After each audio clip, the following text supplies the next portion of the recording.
Yan na naman. Yo, what's up mga idol? So ayun, magandang gabi po sa ating lahat, Bibidyo-bidyo no. na naman, no? Ito pala, humihingi ako ng Sa dispensa pakinggan doon eh. sa nangyaring Mamaya sa akin. Wala lang sa hindi buta. hindi ko napuntahan ng mga client, no. So pasensya po sa inyong lahat at Sira ulo ata ito eh. gawa nga pong may emergency Mamaya ka sa nangyari akin talaga. doon sa cellphone ko Di ba na tatingin? nandun ang contact lahat, no. So bali ganito ang nangyari, kanina pong umaga is may client akong pumunta dito sa bahay, nagpa-massage. So yung client na yon is taga-Wasong pa po siya, no. So may sasakyan siya.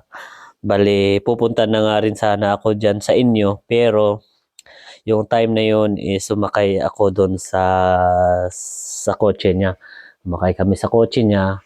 Tapos ayun, pupunta nga sana kami punta na ako ng train station. Pupunta muna ako ng school. Tapos ng school is diretso ako sa inyo sana.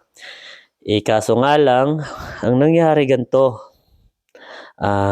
Yung cellphone ko, nilagay ko doon sa likod ng sasakyan niya.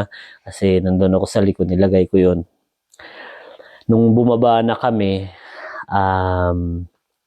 hindi ko naalala na may cellphone pala akong nakalagay doon sa likod, no.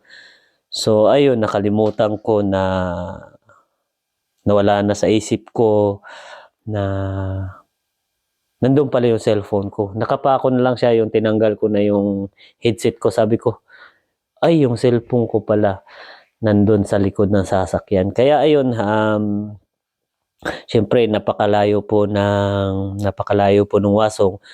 So tinawagan ko siya, gusto ko sana na ako ang pupunta dun sa kanya, pero sabi niya mamamalingke naman daw sila, may bibilhin or gagala sila nung ano niya, pero sabi niya ako na lang maghatid dyan mamaya mga alas 10 hanggang alas 11. Ayun, sa awa naman ng Panginoon na to, na dito na nga ulit yung cellphone ko. So ngayon ko lang din nabasa yung mga message ninyo. Yun nga, humihingi talaga ako ng pasensya sa inyo. Gawa nga pong nagka-aberya, no. Hindi ko po napuntahan yung mga client ko na naka-schedule na sana ngayong araw.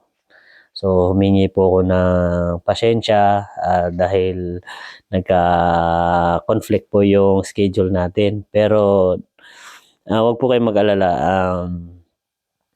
Bali sa ano na lang po, no, next week na lang po. Reschedule na lang natin, no. Pasensya po talaga.